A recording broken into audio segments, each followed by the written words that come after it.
Para profundizar en este tema, ya estamos con Ana María Arón, psicóloga y directora ejecutiva del programa de Buen Trato de la Universidad Católica. Muchísimas gracias por acompañarnos, bienvenida. Gracias. A ver, son cifras, por supuesto, que preocupan desde la Dirección del Trabajo, tienen una explicación. Dicen, se ha perdido el temor para denunciar acoso sexual en el trabajo. Exactamente, o sea, no es que ha aumentado. O sea, es una buena sexual. noticia dentro de la preocupación de los números, finalmente. Es una buena noticia. Cuando empezamos a hablar de estos temas, habitualmente suben las denuncias. Y yo te diría que hay tres cosas que cambian. Una es el registro, es decir, la capacidad de las personas de registrar que esto que te está pasando es acoso y no es parte de la vida. Lo segundo es que uno se atreva a denunciar, y eso también ha aumentado, y que eso tiene mucho que ver con el tema de que el acoso sexual está en los medios y uno escucha muchas noticias, por lo tanto eso facilita el que la gente se atreva a denunciar. Se ha visibilizado se deja de varias actitudes que antes eran normales, justamente normalizarlas. Exactamente. Bueno, y lo tercero es que no basta denunciar, sino que tiene que haber una oreja que escuche. ¿Ya? Sabemos que en muchos casos de acoso sexual y de abuso sexual, estoy pensando en los abusos de la iglesia, por ejemplo, la gente siempre denunciaba, pero nadie escuchaba. Claro. Entonces, son esas tres cosas que han ido cambiando. Yo creo que estamos cambiando la cultura. Estamos entendiendo que todas esas cosas no son normales. Ahora a mí me llama la atención que la cantidad de denuncias de hombres sea mayor que la de las denuncias de mujeres. No, mujeres es la mayoría. El menor porcentaje es hombres, pero igualmente hay un porcentaje... Hay un porcentaje de hombres que también se atreve a denunciar. Claro, ¿cierto? que eso también, dentro de lo normalizado que existía acá, se dice, pero bueno, no hay acoso sexual hacia los hombres. Esa era la idea que existía antes. Hay acoso sexual. Ahora hay mucho más acoso sexual hacia las mujeres. Porque aquí el tema, o sea, la dinámica de acoso sexual, tiene que ver con una estructura de poder, en que alguien que está en la posición de poder se aprovecha esa posición para hacer cosas, a obligarle a la mujer a hacer cosas que no haría por su propia voluntad. Y como vivimos en culturas muy autoritarias, muy patriarcales, eso era absolutamente normal. A nosotros nos ha tocado ver casos de acoso sexual en que los mismos gerentes nos dicen, esto hace 30 años, es decir, ni siquiera se nos hubiera ocurrido hablar acerca de esto. ¿Ah? Porque tocar indebidamente a una mujer, decirle una cosa inapropiada, invitarla a salir o hacerles una propuesta de tipo sexual, estaba dentro de lo aceptado. Claro, muchas veces se tipificaba en ese sentido como galantería, simpatía, buen trato, de hecho. Se decía, yo tengo cercanía con mis trabajadoras y por ende eso... Yo soy cariñoso, ¿no? Yo soy cariñoso, yo siempre las saludo de beso. Y aquí no y hoy día estamos tomando conciencia de que eso es maltrato y es acoso porque la persona se siente atacada en su dignidad. ¿Ya? De repente se pregunta, bueno, ¿qué es lo que será acoso? Si la toco aquí, si la toco acá.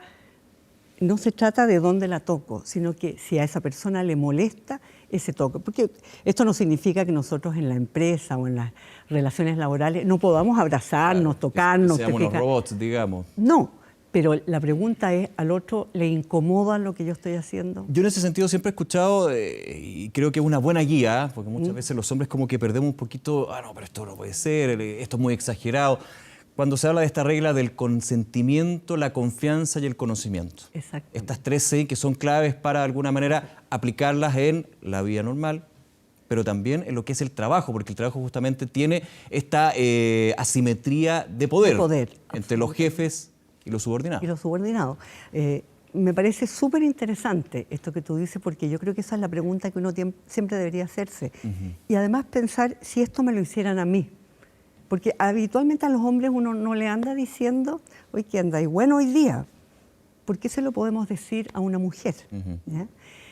Y también yo creo que es interesante considerar que mientras mayor sea la dependencia entre el empleado o la empleada y su jefe, más probable es que los acosos pasen inadvertidos. Claro. Es decir, si yo dependo de mi sueldo, todos necesitamos el sueldo, pero si yo no tengo ninguna otra posibilidad de trabajo, si yo tengo una hija enferma que depende de mí, probablemente voy a silenciar muchos acosos porque sé que si lo denuncio, uno de los riesgos es que yo pierda mi puesto de trabajo. En ese sentido, Ana María, ustedes han visto que las empresas, los lugares de trabajo vayan generando también costumbres y estructuras para de alguna manera detectar este tipo de hechos, para acoger la denuncia, porque claro, uno diría, Claro. tengo que denunciar a mi jefe.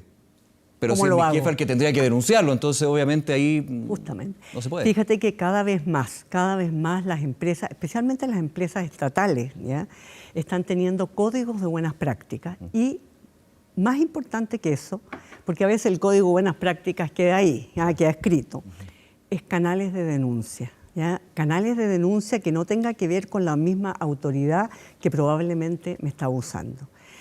Eso es lo que nosotros vemos, es que las instituciones más autoritarias, más jerarquizadas, como las Fuerzas Armadas, por ejemplo, hace algunos años conocimos los casos de acoso sexual hacia carabineras, que era tremendo. Y finalmente lo que tienen que hacer es saltarse el conducto regular, pero una vez que lo hacen, las dan de baja. O sea, tú sabes que pierdes tu lugar de trabajo si te atreves a denunciar. Y en muchos casos seguían con el mismo trabajo y la iban dejando de lado, con menos responsabilidades, un tema de confianza. Después se decía, bueno, es que no hay mucha confianza, entonces mejor...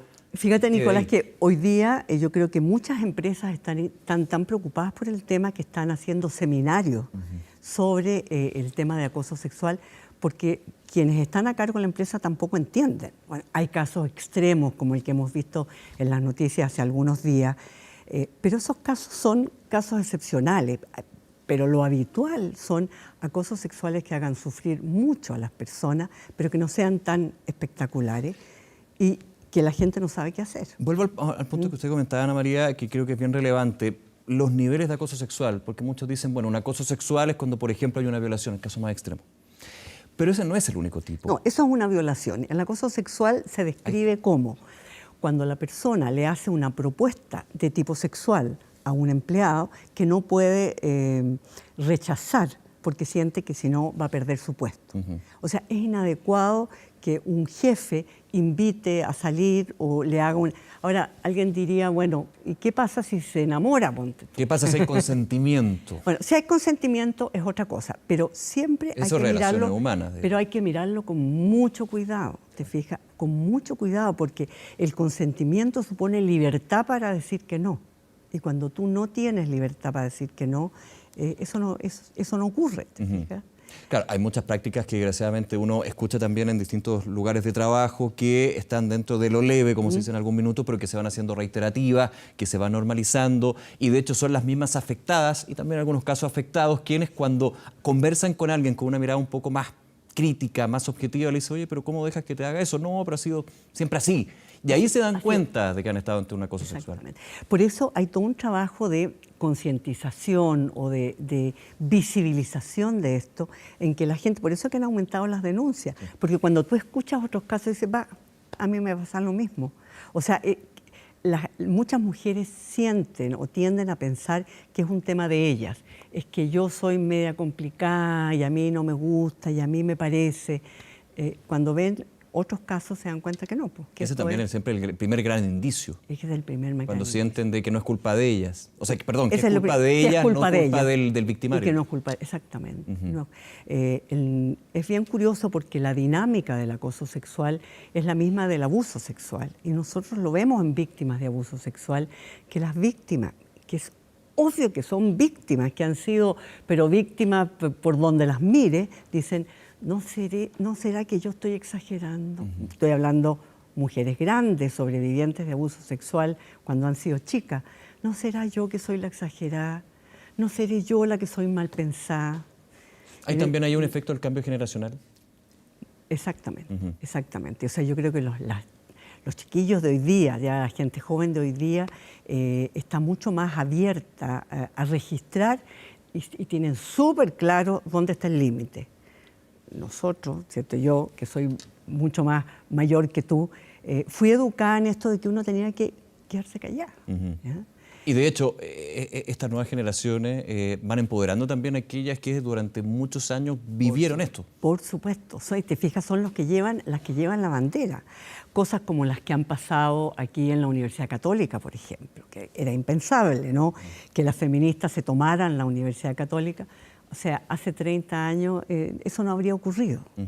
O sea, en ese sentido, y yo lo quiero recalcar, porque en esta dinámica nosotros tenemos a quien está en la posición de poder y se aprovecha, a quien está en una posición de subordinación y es víctima, y además es silenciada, porque el abusador se encarga de silenciarla, y los terceros, que son todos los otros que saben, los testigos, que son testigos o que podrían ser testigos y que son los únicos que pueden romper la ley del silencio. Claro, porque el testigo también se ve en una situación compleja al igual que la víctima, no en la misma magnitud, pero evidentemente cuando dicen yo denunciaría, pero me quedo sin trabajo. Justo, este tercero también o la es un denuncia puede subordinado. amparar a la víctima, pero aquí No ¿quién me me salva a mí, amparan digamos?